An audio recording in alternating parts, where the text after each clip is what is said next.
So Todd, when I see you, like the the motion picture soundtrack score of Man of Steel just sort of like plays in my mind. I'm not really sure Oh, what that's all. you're setting me up for nothing but a fall. The kryptonite is going to be pulled out for the rest of the Oh, episode. get out of here, man. Get out. Dude. So like I see you pop on and like literally before you popped on this afternoon, I was like, I wonder if Todd is gonna have the glasses on. And the first question I'm gonna ask Todd is, are those prescription now or are they still non-prescription? And they're non-prescription. Still non-prescription glasses. Although I will have to say, I feel like I'm staring down the bullet of maybe adding a small prescription into my glasses now. Oh, Yeah. yeah. Yeah. That's always fun. I actually just went to the optometrist and I'll share this. I'm 48 and my prescription hasn't changed in like 10 years and Yeah. it's pretty weak, but I've always worn contacts, but they put the thing like this close to your face. Like, what line can you read? And I could read the bottom one and this girl, right? This millennial, right? She's like, wow. And I'm like, what? Wow. And she's like, I'm impressed. And I'm like, impressed about what? And I knew what she was going to say, right? She's like, you can read perfectly up close. And I'm like, yes, I can. She's like, well, judging by your age, I'm really, really surprised. And I'm Hmm. like, thank you Yeah. for that. Yeah. We're in that window. Yeah, I'm man. I'm 48 as well. Are you really? Yeah. Oh, for Just had some my reason, birth. Just had my birthday this month. happy birthday. Yeah. Thank Very you. cool, Thank you. man.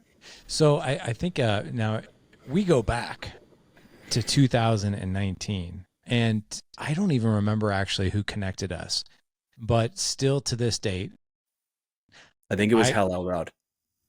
that would make sense. Yeah, that Hmm. would make sense. Hal's obviously a great guy and great Yeah. connector. But I got to tell you, you have embedded a quote.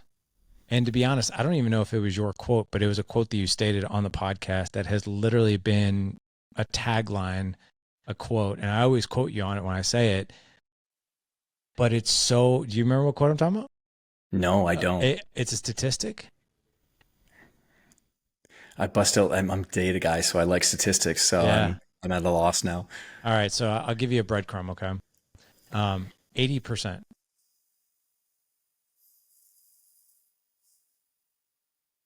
by the I time our can. kids are 12. Oh yeah, yeah. Yeah. 80% of your personal time with your kids, 80% of the individual time you'll spend with your kids is for the average person used up by the age of 12. Yeah. I will never forget when you said that on the podcast. I literally felt my heart sink.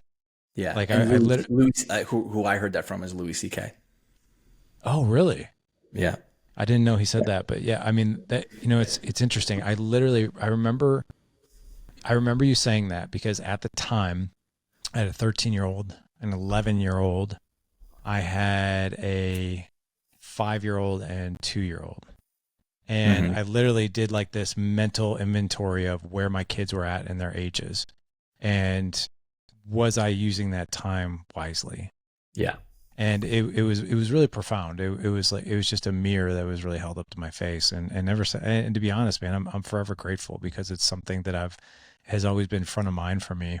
Can And I I give know, you another one? Can I give you another one that please. has stuck with me Yeah. since 98 when I listened to it? So when I started my little fledgling peak performance mental game business in 1997, working with teen athletes on their mental game, I'm working with them before they go to school and then in the evenings. And so I had this entire regular working day that I could work. And I was horrible at sales, but I had this aspiration of being some sort of entrepreneur, like building a business. And so I talked my way into a job with Xerox selling printers, not even their photocopy department. That was way more prestige. They just gave me the crappy little printer department. And so I was selling printers door to door to small businesses. And I drove around in my red Pontiac two-door Sunfire with a Radio Shack cassette player on my side Oh my seat. gosh. It's like such a stereotypical, but I mean, it's what it, because my car came with a CD player and not a tape player back then. Like, it was like, oh, who would want a tape player? Let's get the CD player. So I lived in Edmonton, Alberta, Canada at the time. and I would go to the Edmonton Public Library downtown, and I would get out audio cassette tapes from Jim Rohn at the time, because Jim had started to become a mentor of mine. I'd met him randomly at this event, and so I got kind of very fortunate.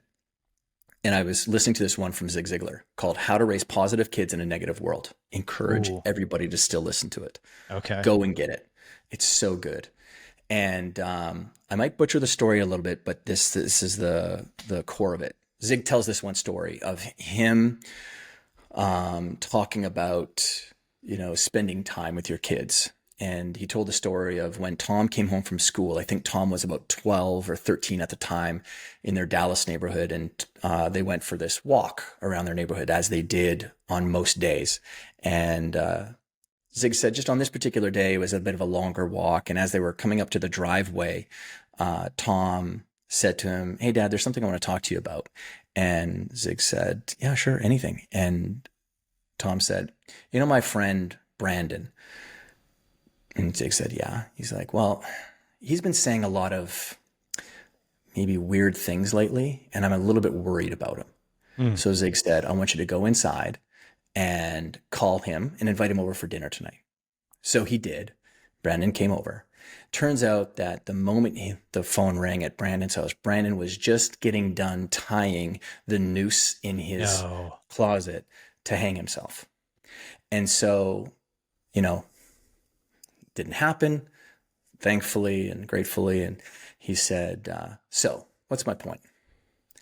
People can beat the drum of quality time with their kids all they want. But in order for a kid to feel psychologically safe to feel or say something to their parents, it's quantity of time. Because if I was going to rush my 15 minutes of quality time with Tom, he would have never come to the point of being able to share that important bit of information, and Brandon wouldn't be here today. So it's not quality time, it's quantity time. That's what your kids need. And I think that is going to be a bit of a theme of today's podcast, because we were talking a little bit about this in ambitions in high achievers. And, I'm just, as someone who's worked with some extremely elite people, I tell people just be very, very careful where you're leaning your idea of ambition against, because you might get to the top of that ladder, which is a very common refrain and metaphor, and be just woefully unimpressed with the climb. Kids spell LOVETIME, right? Mm-hmm. And you're right. There is something to be said about quality and quantity. And you actually jumped on to our Zoom call, and what we did was I hosted a Q&A. We had 40 guys on today's interactive Q&A that we launch on Wednesdays. And we had a guy in there who's been married for 3 years, has his first son, and his son is 1. And that was literally the theme of his question. He's like, I'm so literally my heart, like, I've been married 20 years. How long have you been married? We just had our 11th year anniversary at City Hall in New York City. Okay. But, still, double digit years for both of us. Yeah. So when, like, I think this guy was probably in his late 20s, probably, and maybe even early 30s. And you could tell, like, you do your work, and a lot of what you do, because you do the work, it's perhaps sometimes we fall off the wagon with it or whatever, but it quite frankly, it's second nature to us. It's, the pistol's in the holster. In the holster the whole time, right? We can go get it. We know what the answers are, right?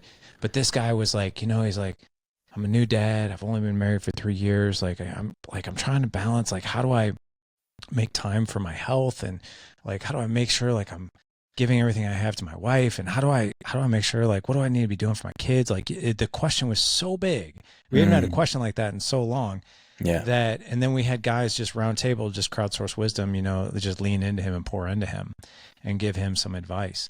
But it doesn't matter if you're an entrepreneur or even a career dad. So many of us will go chase, right? That either that validation in the workplace, the income, right? And hey, it's all for my kids, it's all for my family. All the while they get up there and they're like, oh my God, I left my best connections on the table. And you see this all the time. Yeah. I did a speech recently in Hollywood, and there was a bunch of like actors and entertainers and singers and rappers in the audience, and then people like us as well. And I asked people the question: Can anyone name me three people who lived in the 1500s? No one raised their hand. Hundreds of people in the audience. Like, let's make it easier. 1600s. No one had an answer. Like, okay, 1700s. And then finally someone named three of the founding fathers of the, United States. Like, great. Can we go 10 people? What's my point? We can all sit around and posture with bullshit terms like legacy. Like, oh, I'm building a big empire so I can leave a legacy. I'm telling you, in 150 years, your name won't be remembered.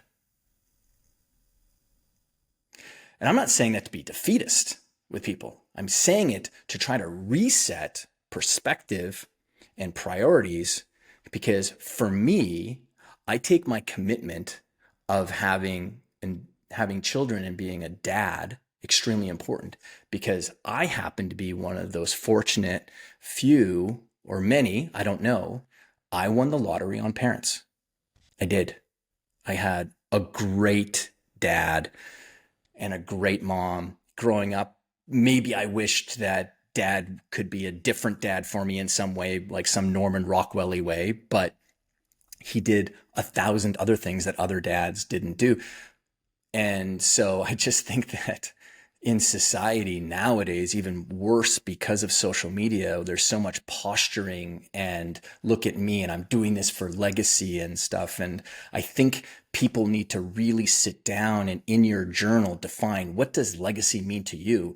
Don't take my word for it. Don't listen to Todd Herman, because I would actually disagree a little bit. I don't know that I have a pistol in my holster where I've got all the shots ready to go. I don't think I've got all the answers. Like, there's many things that that I fumble my way through as being a dad.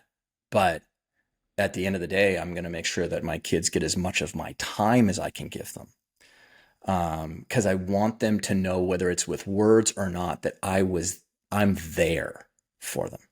And someone I feel can only get that reaction or takeaway if you are actually there, if you're present with them.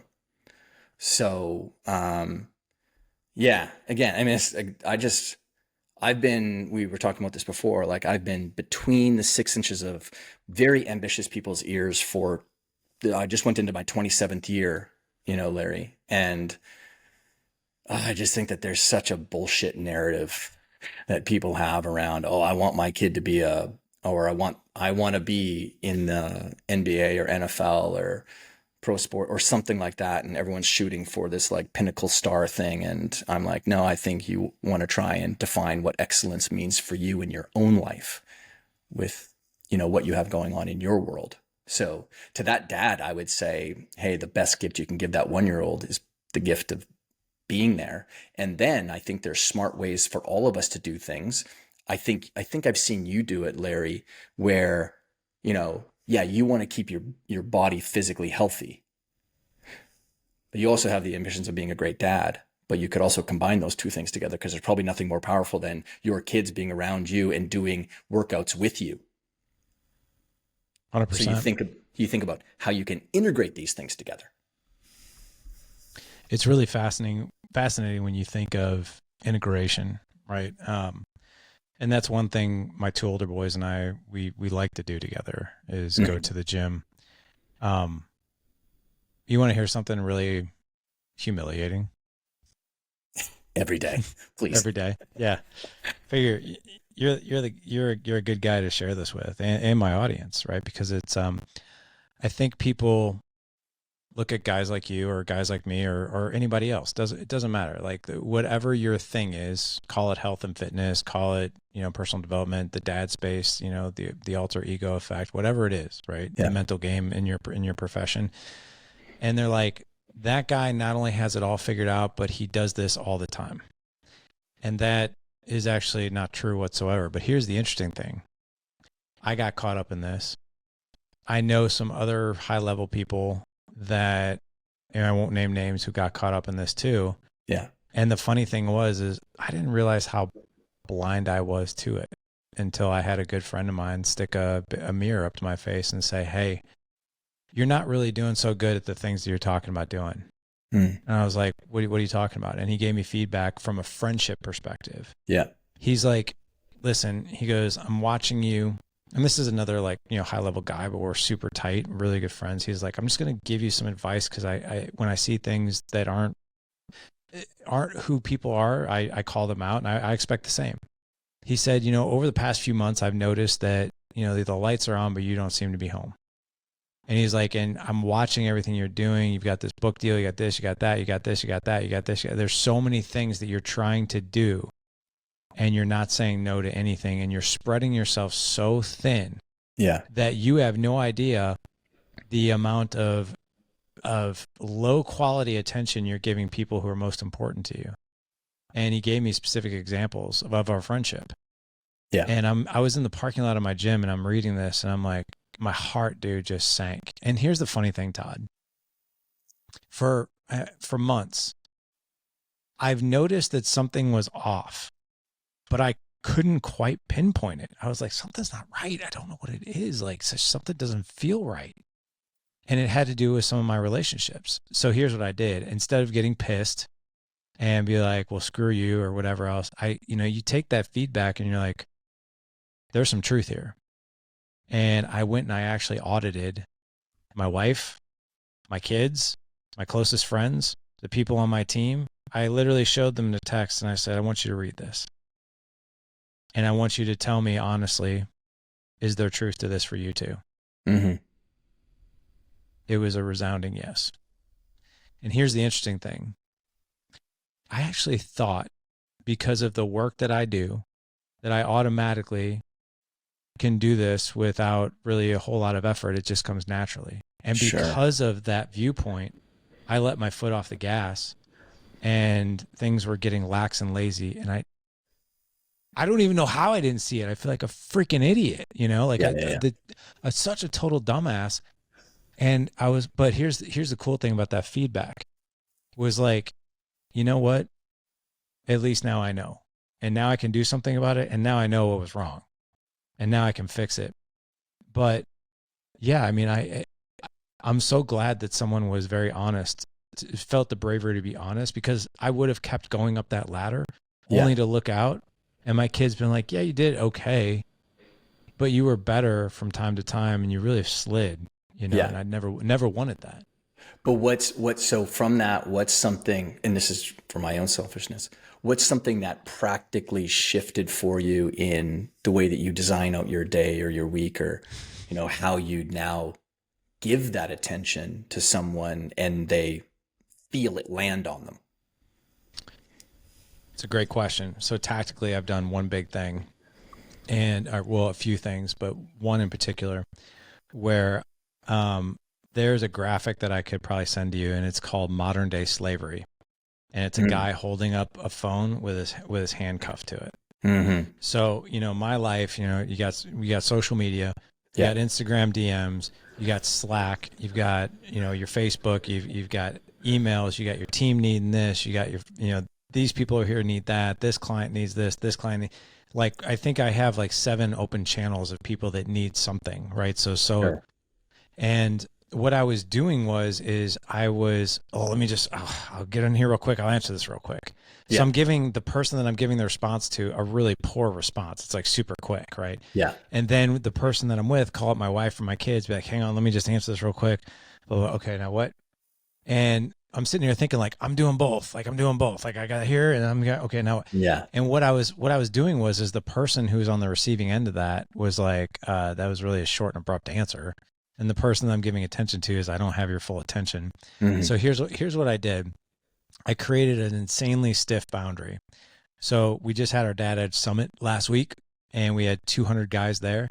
Yeah. And last year, I stood up on stage and I said, I'm going 365 days alcohol free. Who wants to go with me? We had 20 guys who joined me. And this year, after I got that feedback, I had I FaceTimed my son, and in front of all these people, I said, here's what I'm going to do. From 5 p.m. to 10:30 p.m., you have my phone. I have no access to a phone. I have no access to social media. I have no access to a computer. Yeah. It is 100%. That's it. And for 365 days, he's my accountability partner.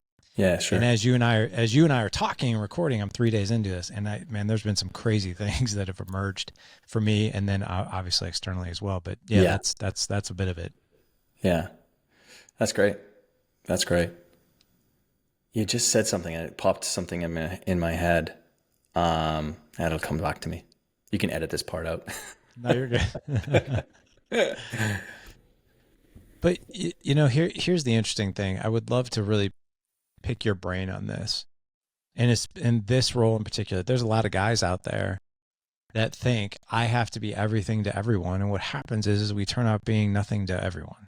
Mm. And I'm so curious from a mental game perspective, and all the work you've done and all the people you've worked with. There's a lot of guys I think that are suffering with that, and I think there's a lot of guys out there have no idea that they're suffering from that. But how do we bring that to the awareness, and then maybe even use some of the things that you have taught over the years to be better?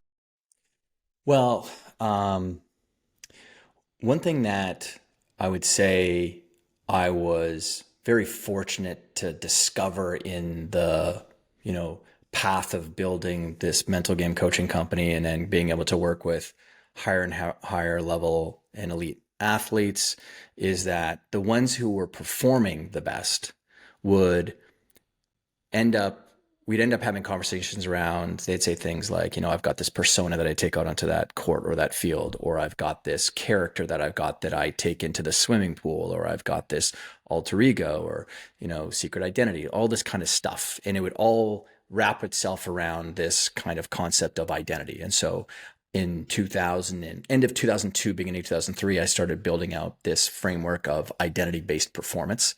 And then the tool that I would use to help that athlete build out a very explicit identity was the alter ego. And whether someone even goes out there and uses and employs, actually the inspiration of someone or something else, I don't care. What I care about is that when people understand that we as human beings will always act through whatever we associate ourselves with. And I'll say that again because I say it on stages all the time and people always take a picture of that slide on the screen. Human beings will always act through whatever they associate themselves with. Your identity shapes your reality. So something that's gotten in the way of people employing and building identities for themselves has been the world of spirituality or religion, and the self-help world of psychology has led people to believe for a very long time that there's one you that sits inside of you. And so because we as human beings have to be very careful of our language, because that's how we actually invent our world. We invent our worlds through language. And it's been borne out in multiple studies that show that people who have a larger vocabulary will have a greater level of wealth. Why is that important? Because when you have more words to use to articulate yourself or to share your feelings, you can more succinctly or more articulately communicate what's actually going on. Nothing is more clumsy. I'm in Turkey right now. Okay, so I've got a software company that I co-founded, not really the operator inside of it. I've got two brilliant co-founders. And so I'm in Turkey at our UpCoach retreat with all of our team members. And I'm the only one that's kind of stateside. Everyone else is Serbian, Albanian, and Turkish or German. So thankfully, everyone communicates to me in English. But do they have my vocabulary? Of course they don't. So they have less words to articulate themselves. And so I can see it. They're computing what they want to say in their native tongue, their native language, and then they're going to say it out. And, I'm going to know what they mean. But it's a powerful thing, language. Going back to identities and you, we use these words and they can end up trapping us. Because I say, well, who is Larry Hagner? And in your mind, you're like, you don't think of it necessarily consciously, but unconsciously, it's like, which version of me? Are you talking about the one that's with his kids or the Larry that, goes into the boudoir with the missus, or is it Larry the podcaster? Because Larry the podcast interview guy is hopefully going to be different than Larry the CEO and entrepreneur, because those are two different skill sets, two different traits and qualities.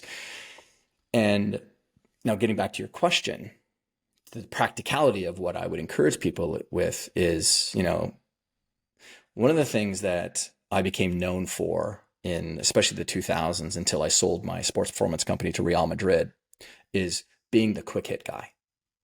If Larry was competing in the US Open at Flushing Meadows in New York on a Saturday, and on Wednesday, he had just come through 3 months of struggling on the tour, not many people would go and wave their hand and say, yeah, no, I can come in and help you. But I would be the guy. The reason is because I would come in and shift your identity. Because once you shift the identity, all your beliefs, attitudes, habits, behaviors, and actions are stacked on top of how you associate or how you see yourself. And if I could change that view, how you see yourself, no longer is Larry going on the court, but there's this other entity that we just built. And that's the thing that we're going to stay committed to being out on that court. Okay? That nice guy, he doesn't belong in that court because niceness doesn't equate to success on that particular field of play. Having said that, me. Okay, so before I had kids, I had already had 14 years of challenging top-level athletes, building a leadership company and selling it to Chevron. So working with high-level executives. And I just started working with entrepreneurs. And I'm a challenger. I'm a challenger type when I'm working with people one-on-one. Why? Because I have big egos typically that I'm dealing with. And I need them to I need to crack them open, because the number one thing that I need in order to help you succeed, Larry, is your trust. And so what I need from you in order to build that is you're going to trust me more when you feel like you're being very honest with me. And those things are, they're the flip of the same coin. And so now here I am, thousands of reps, flexing that muscle of that identity, day in, day out, month in, month out, year in, year out.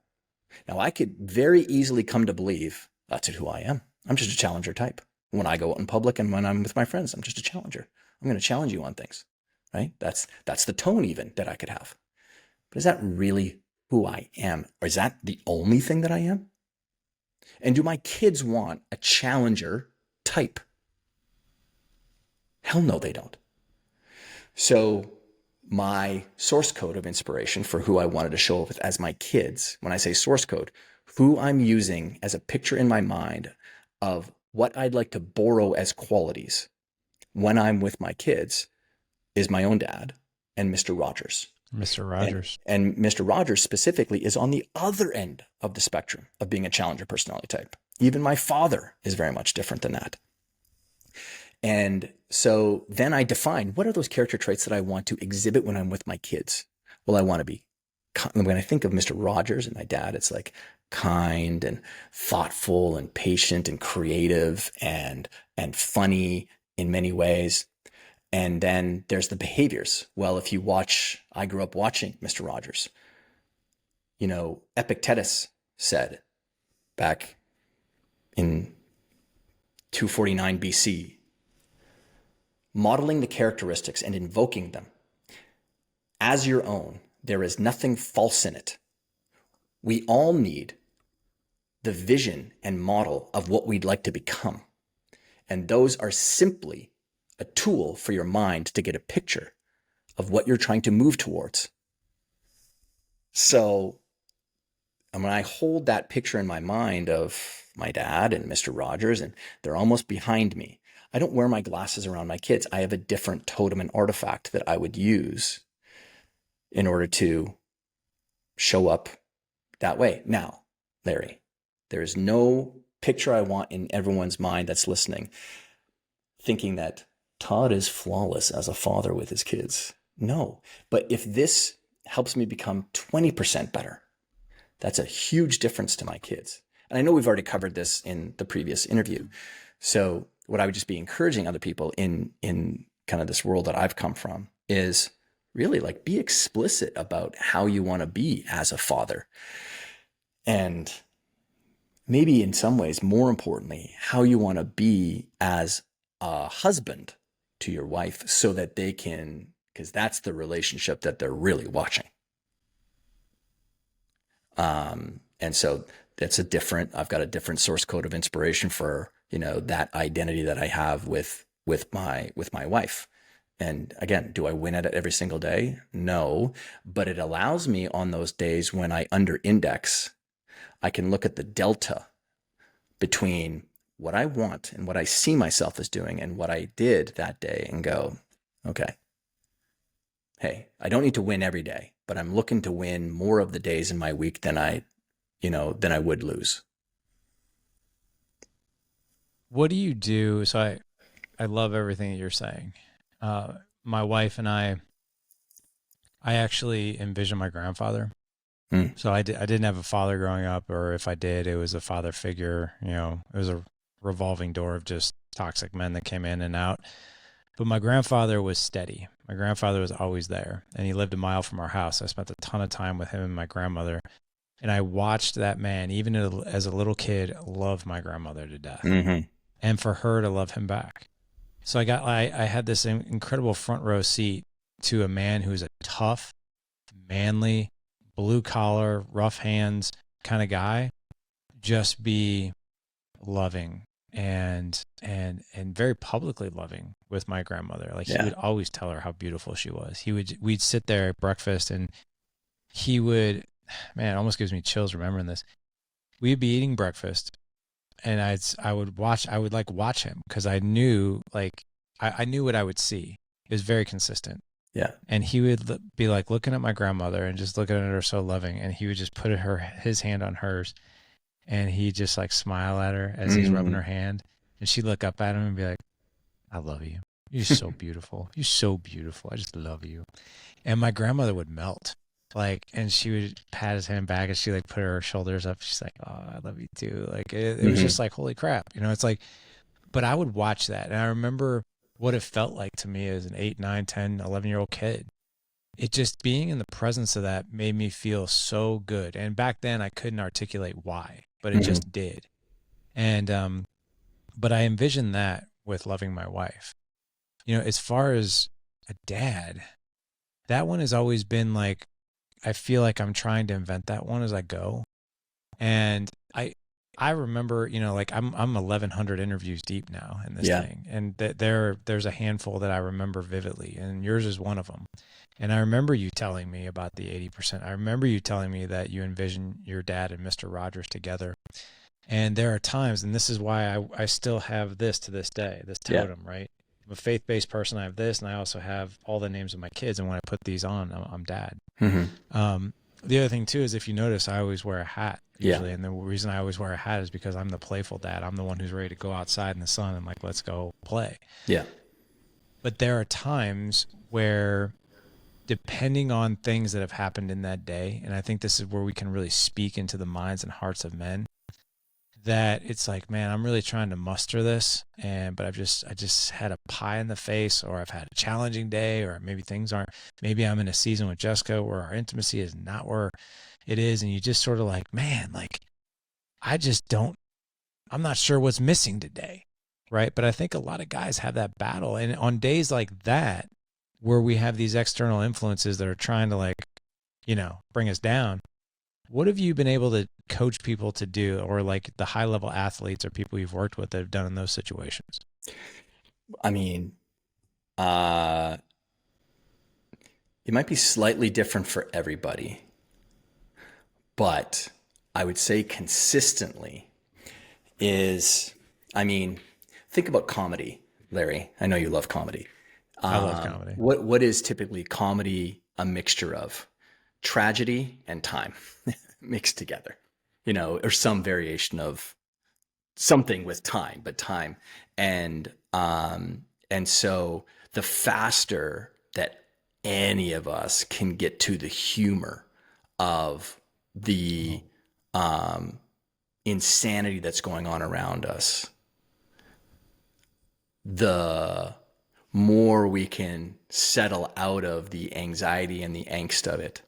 So practically, Larry, literally right before I got on the flight to come over here, I had a string of like some really great days. Monday, Tuesday, Wednesday specifically. And then Thursday, there was just something that happened. I mean, it's just the nature of people who have, anyone who's trying to pursue any sort of, goal. I just got kicked in the teeth that day. And so I actually have a slate of 3 different statements that I'll say to kids because one of the things that I wished, my dad is like one of those, he's just a very kind of quiet, just the way he carried himself, just a quiet farmer rancher. And then he would come up with some like great sage lines when we were in the midst of like working with the cattle or something like that. But there was times where because I'm such an extrovert, and I just maybe wish that he would have chatted more with me about things. And specifically actually about building a farm. I was just curious about that. He talked to my brothers more about it because they got to spend more time with him because they were just older. But so going back to like, I've got 3 go-to statements that I'll say with the kids. And one of them was, Dad got kicked in the teeth today. And I want to try to find the humor in the absolute insanity of like some of the crap that I've got to deal with sometimes and laugh at it, because that lightens me up. It works really well for me.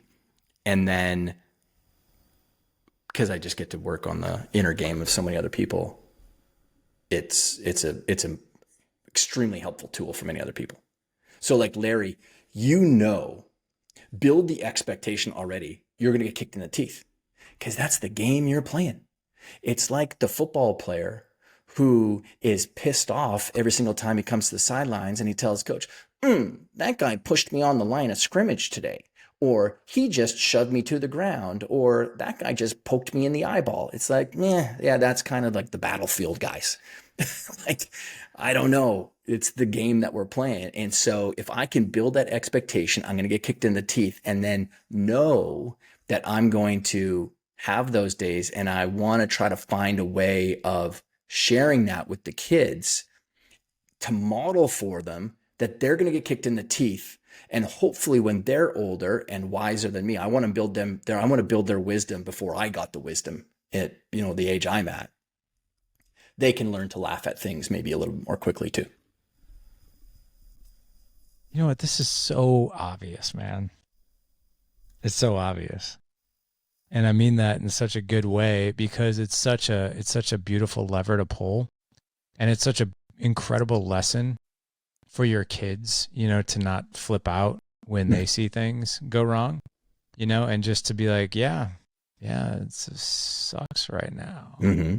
I got my ass kicked today. You should have seen it. You should have seen it. Yeah. You should have seen it. Yeah.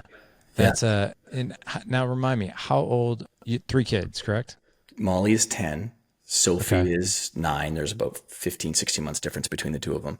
Yeah, and then Charlie, my little guy, is 6. And what have you noticed about, especially the older 2, right? They're kind of at that age where I have a 9-year-old as well. And he's at that age where I notice he's now picking up on different characteristics of, me and mom and his brothers and that kind of thing. And just the way he operates, I think kind of like the more lights turn on for them at that age. Yeah. And have you noticed anything in particular with how you operate and how they are handling life? Like characteristics that they picked up from Valerie or myself or something? Correct. So like, for instance, I'll give you an example. Yeah. One thing that one of our core values here in our house is deep human connection, right? And we do that by staying curious, and we ask everybody in the family deep questions, deep questions to elicit good conversations. That's how it's one of the ways we operate in the house. Yeah. So you come into our house, you probably won't hear a question of how was your day, right? So we'll ask deeper questions like who'd you sit with at lunch today, and Mm-hmm. or what made you laugh today, or what was the best part of your day today, or what was something that brought you joy today, something like that to get a conversation going.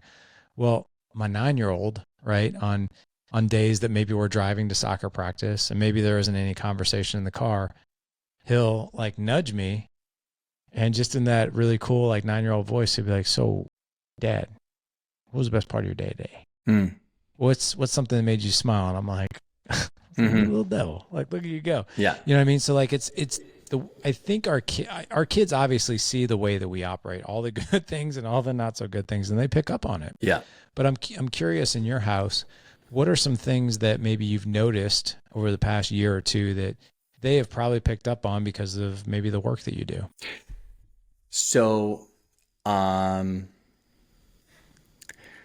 I like to inflate my ego as much as possible around my kids, by telling them What?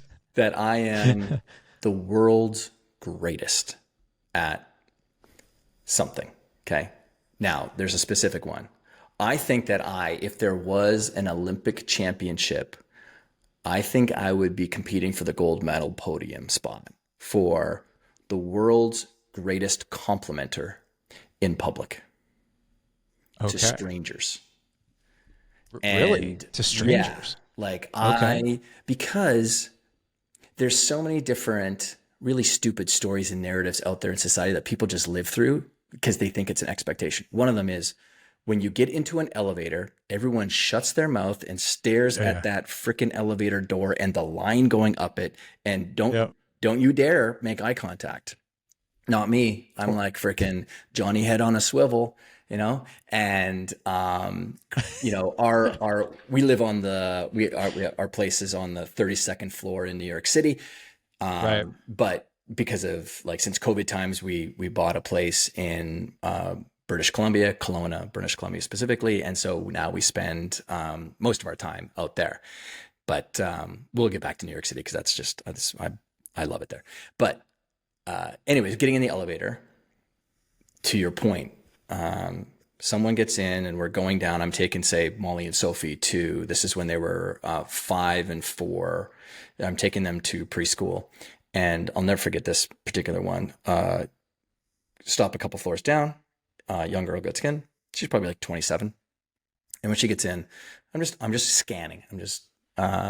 What's something that I can strike up a conversation with? And I said, I have no idea where you got those shoes, but they look incredible. Specifically, I really like that color.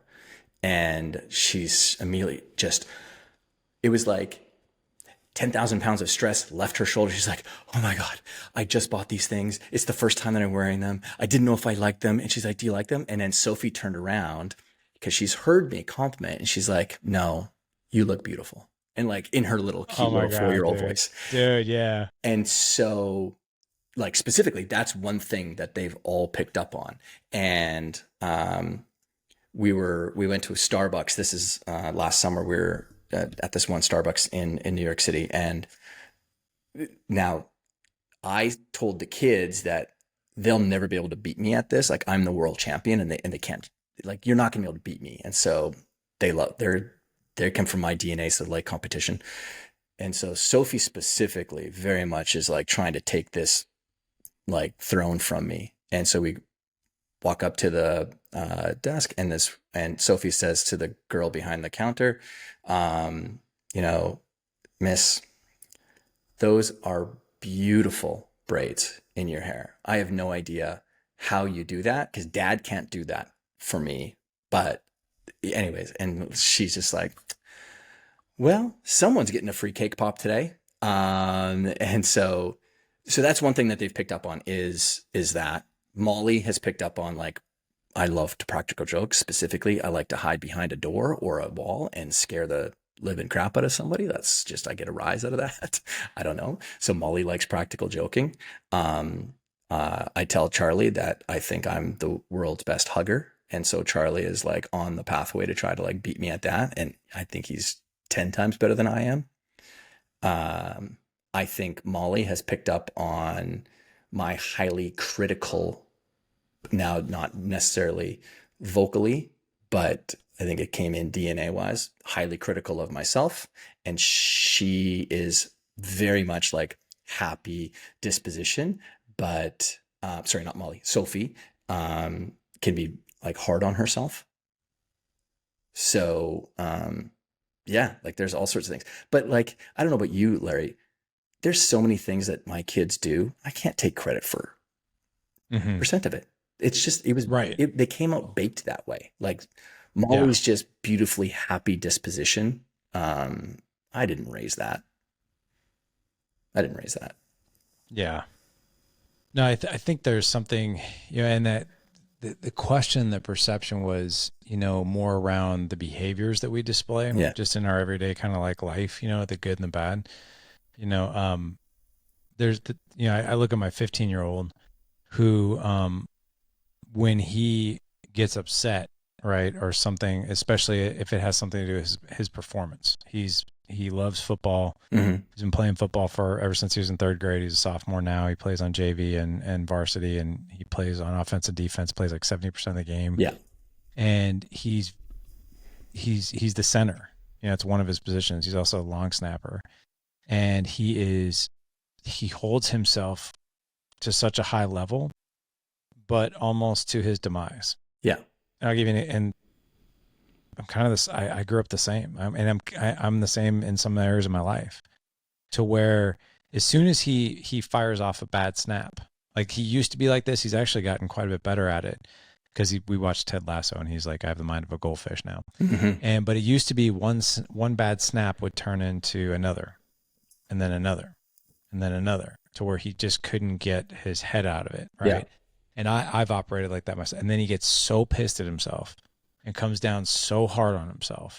And all we're trying to do is like, get him to like recover, but he holds himself to like such a high level that he just can't screw up. Sure. It's like unacceptable to him, right? Yeah. And the crazy thing is like we've never imposed like that pressure on him. Like we've never been like, you need to do this and it has to be perfect, or your grades, your performance, your sports. We're actually the one always talking him down off the ledge a little bit. Yeah. But yet there's a part of me and Jessica that we operate like that.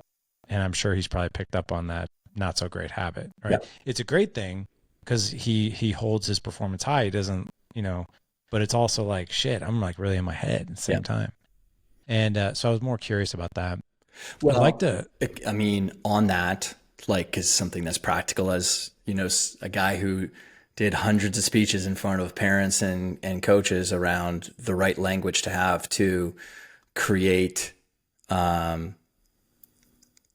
athletes that had high levels of self-efficacy, meaning belief in themselves, belief in their capabilities to do something, is one of the best things you can model for son, daughter, whoever, whatever stack of kids you've got that's listening, is really try to hunt down the things that they did right in the way that they executed their play or sport after the game.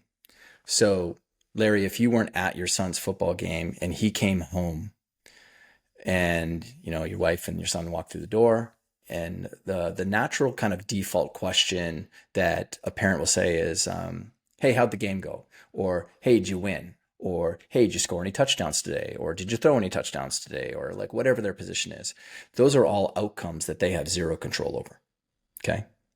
And so instead, it would be, let's say for a hockey kid, hey, I noticed that you actually tried that bank pass off the boards and up to your teammate that you've been practicing in the front yard for the last couple of weeks. Like, congratulations. And they might go, because you're not worried about whether it made it, or it's that you attempted something that you've been practicing. It's actually a very rare thing for young athletes to do, is execute something that they might not feel like they perfected, but at least they tried it. And they go, and this, yeah, but it didn't, it was a slot pass. Yeah, but you tried it. And actually the follow through and the velocity you had on the pass was so good. Yeah, it was wobbling or whatever, but who cares? I'm just proud of you for doing it. Or like that's the specificity of what you're trying to find and hunt. Or it's like, hey, sorry, what's your son's name? Mason. Mason. I noticed today that when you were snapping for the punt, you were really getting into your crouch, like you were actually kind of getting your haunch down lower than you have in the past. And I don't know if you noticed, but like the spin that you had on the ball today was just like right on point. Like that's because now because they're the message that they end up getting. And again, we did studies on this in the Peak Athlete. The message that they get is you're noticing technique and behavior and attempt or trying, and that you're not asking them. I would never ask my kids, hey, did you win the game? Did you score the goals and things like that? They're going to offer that to me. And I'm like, oh, that's great. But I'm sure that happened because of something else that you did on the ice. You got into like my daughter, she plays ringette, which is like a form of hockey in Canada, just without the puck. It's a ring. And anyway, I'm like, yeah, but how did you get there? Like, I want to know, how did you get there? And do you think it's maybe because you've been practicing that wrist shot or snapshot or whatever? Like, do you think that helped you? And they might go, yeah, because they'll make it up. I mean, especially when they're young. And so a really practical book that I'd say it's one of the 5 books that I read at a younger age in my career that really formed the foundational principles for how I try to show up as a coach and, teacher to other people, is this really small, short parable book in the vein of 1 Minute Salesperson called Whale Done. And Whale Done, like the whale, Yeah. Done, is a parable book on how they train the whales at SeaWorld, how to balance a beach ball on their nose. Well, here's what you don't do. Beat a killer whale into obeying your orders, because it ain't going to work for you. And so instead, it's all about rewarding them when they're doing something right. So they throw the beach ball into the middle of the pool, and the whale is swimming around. They get remotely close to it. Tap, tap, tap on the water, fish. Oh, awesome. They swim around some more. They get a little bit closer to it. Tap, tap, tap, 2 fish. They get a little bit closer to it. Tap, tap, tap, 3 fish. They just skim and touch the damn beach ball for whatever reason. Bam, 5 fish. Oh, okay. There's something out there that and then that's how you train it. So most of us do a great job of catching our spouse, our kids, our coworkers, our teammates on when they do something wrong, not when they do something right. Or on social media, hey, your post triggered me today. Or, hey, that was a crap. Like, instead, if you're the person who comments and DMs someone who you don't even know and said, hey, just want to know, you're one of my favorite parts of my social feed. Keep up the good work, because I'm sure what you do is extremely difficult, but you put out great content. I just want to let you know, I would appreciate it. I love those. Yeah. Yeah. And tell me about the psychology, because our default is to always point out, hey, okay, no news is good news. And if you do something wrong, you'll know about it. Mm-hmm. But what is the psychology impact for performance when we reward good behavior or progress?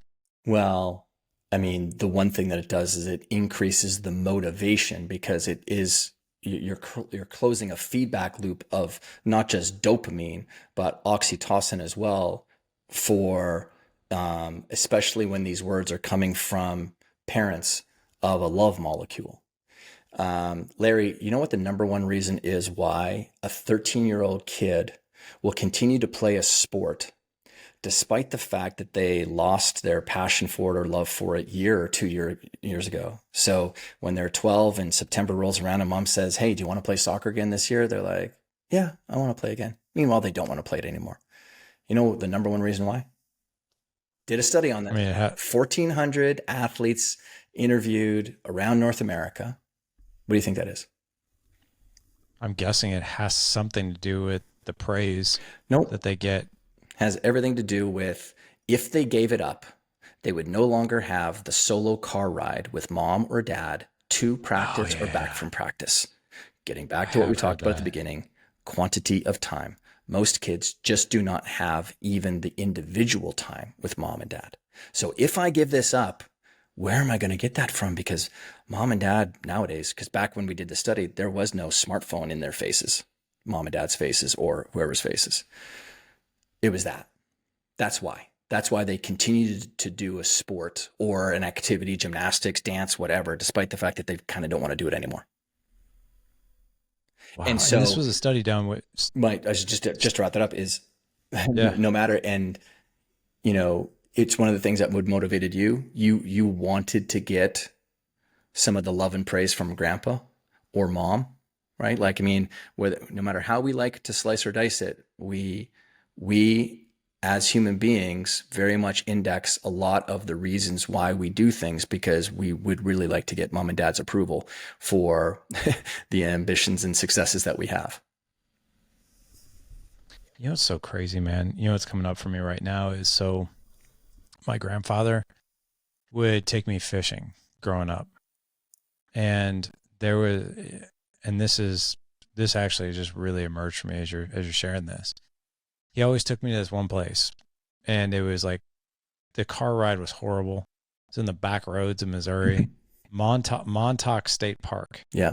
and we would fly fish and we would trout fish, and we would have to get up at 4 a.m. Like, and then you get your waders on, you get out there, and it's freezing cold in this water, and everybody's shivering and everything. My grandpa was actually drinking peach schnapps out of a flask, and I'm like, Yeah. "What are you drinking there?" He's like, "Oh, it keeps me warm." But and we would always catch fish in the first 20, 30 minutes we were out there. That's always, but we'd stay out there all day, Yeah. like 3, 4 o'clock in the afternoon. And I remember being like, God, like this, there's a part of me that just, the car ride sucks. It's boring. You didn't have any devices back then. Getting up early, that's tough. My grandfather would snore all night long, and I basically wouldn't sleep while we were there, and I just toughed it out. I mean, I was a little kid. And then we would fish, and it was only like really 30 minutes of good fishing before like the rest of the day was nothing.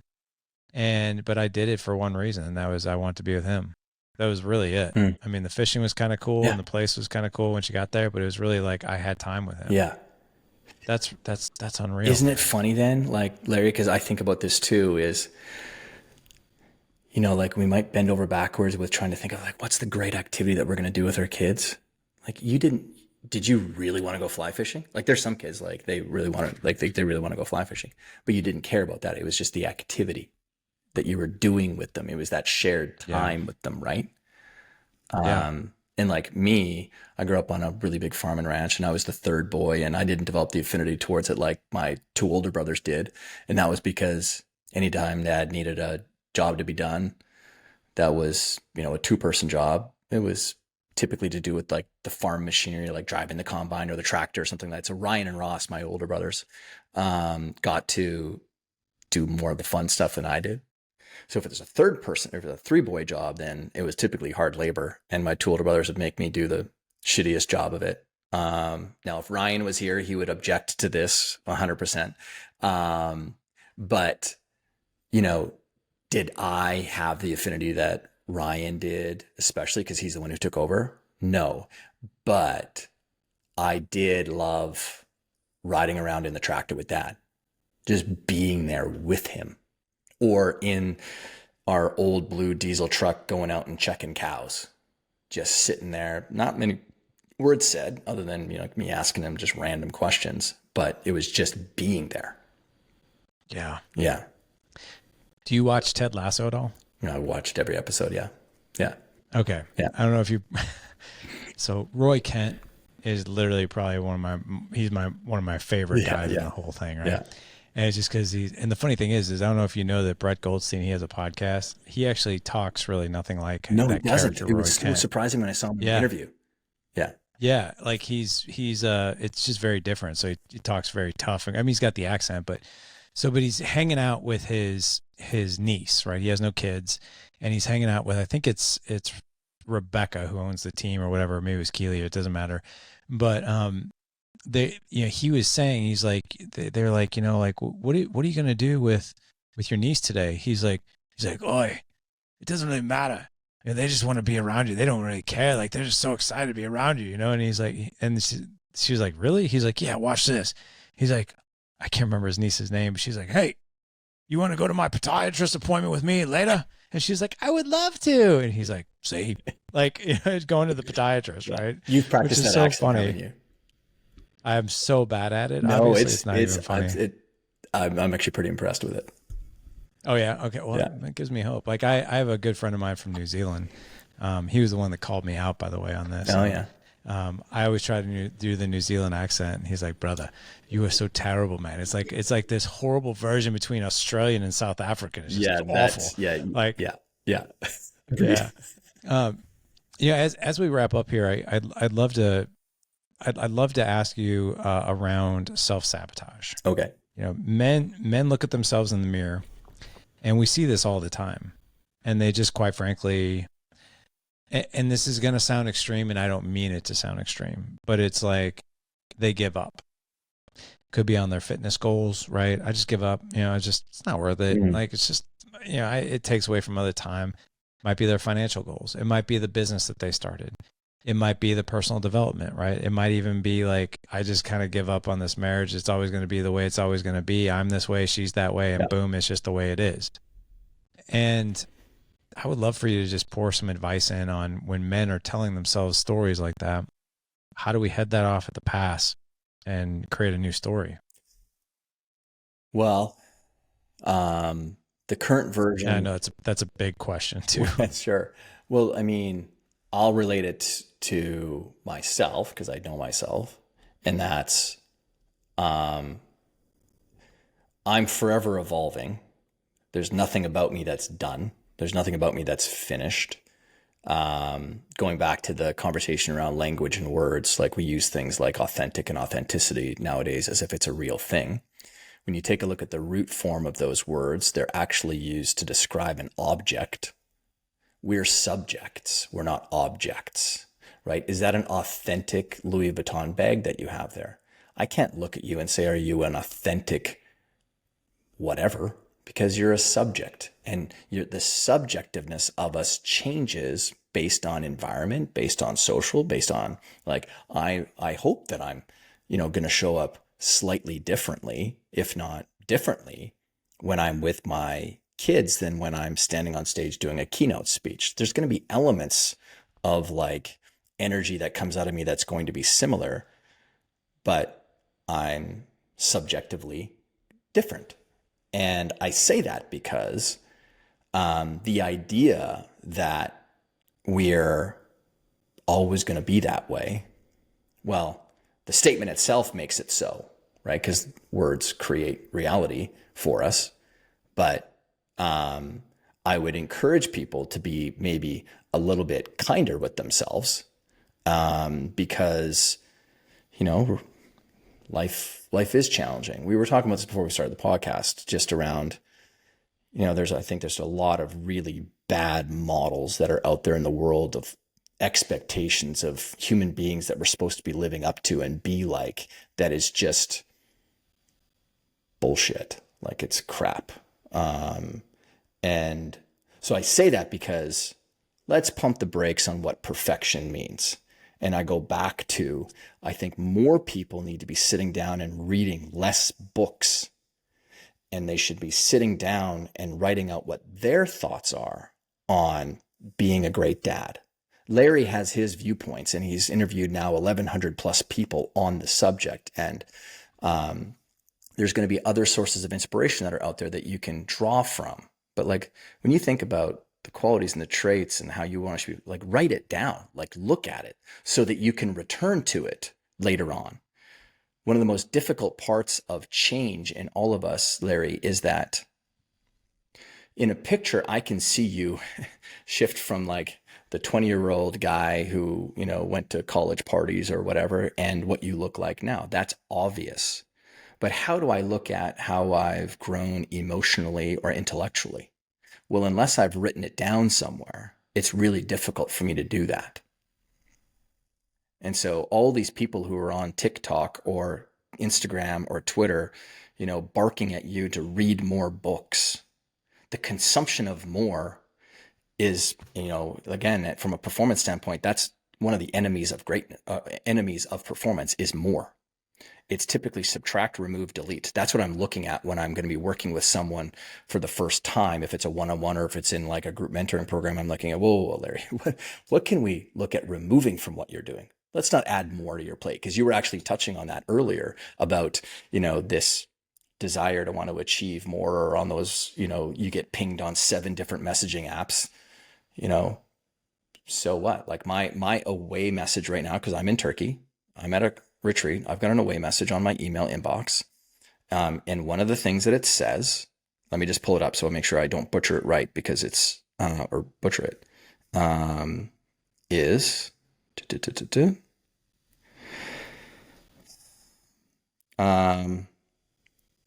one of the things it says is, I follow the rule that most things are urgent for others and rarely urgent for you, or me in this case. So yeah, and I have it highlighted in my away message. And what I mean is, Larry, just because you email me does not mean I need to respond back to you. That is a boundary that I have. Just because someone DMs me on one of the channels out there doesn't mean that I have to respond to them. Because at the end of the day, I have 3 kids that I need to be accountable to, and I have a wife.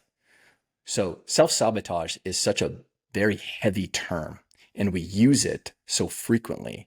And I would say, let's maybe pump the brakes a bit on the language that we beat the shit out of ourselves with. And men do that very well. Women do it very well as well, because we all have different expectations of our roles, in our world. And again, I speak from freaking world-class experience with my own self on this of, am I really self-sabotaging? Maybe I didn't want it. Maybe that's what it is. Maybe I didn't actually want it.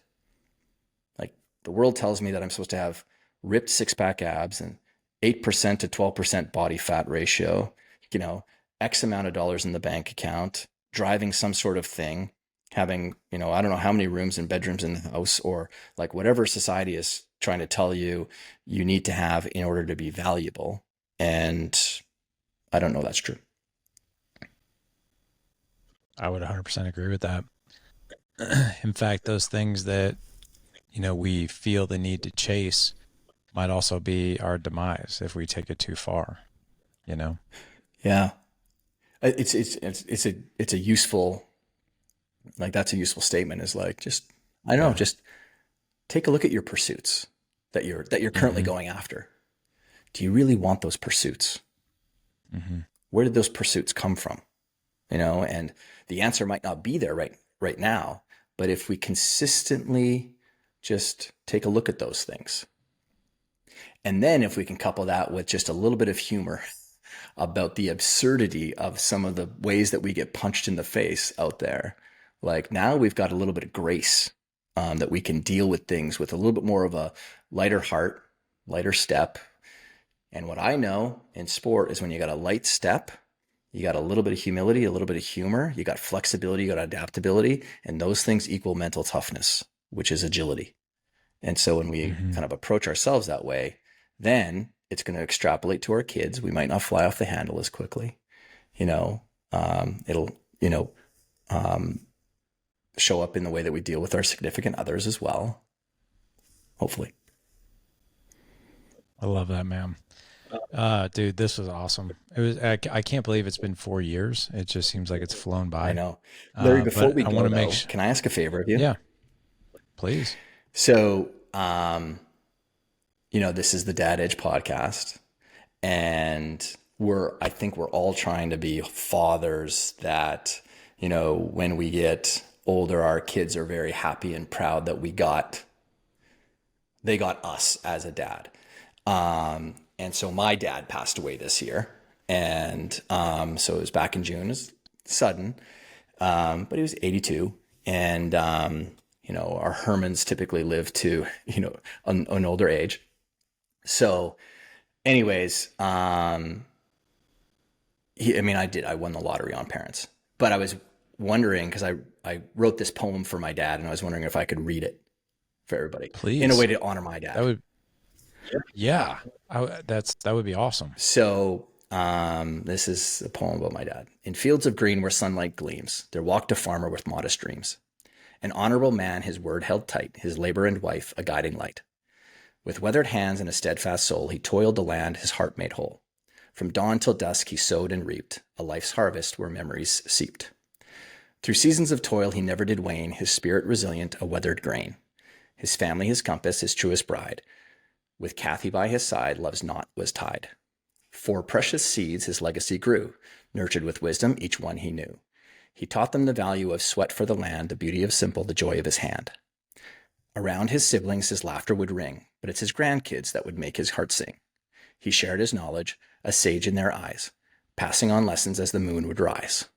The land bore witness to his fruitful life. Blessed by his presence, it was free from strife. A farmer, a rancher, a pillar so grand. In nature's embrace, he'll forever stand. Now, as the sun sets on the golden plains, his memory lives on where gratitude remains. An honorable man, his legacy sealed in the hearts of loved ones, his spirit revealed.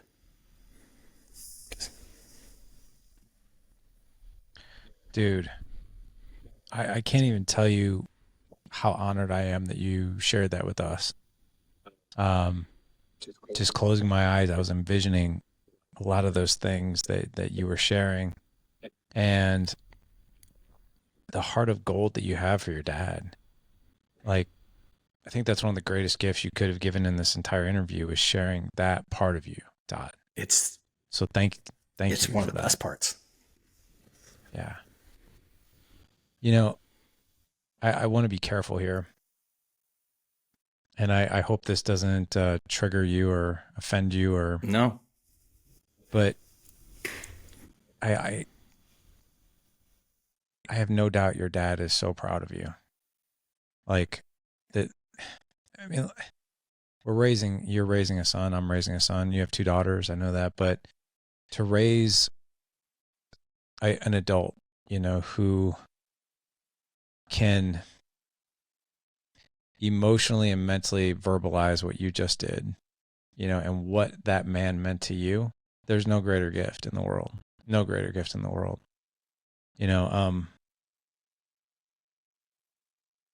We had a guy in our group that had passed away.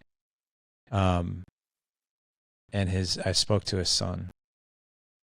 And his son was brave enough to share with us in our community what he said to his dad on his deathbed. And his dad was fully conscious at the time and was able to take it in. And we asked this young man, we're like, was this difficult for you? He's like, it was the hardest thing I've ever had to do. And we shared with him, we went around the bend and these guys shared like what that meant if that was us, and our son shared that with us. And it was, if you think about it, if, if our dads have that opportunity to even have that relationship with us, that they would say something like that. Mm-hmm.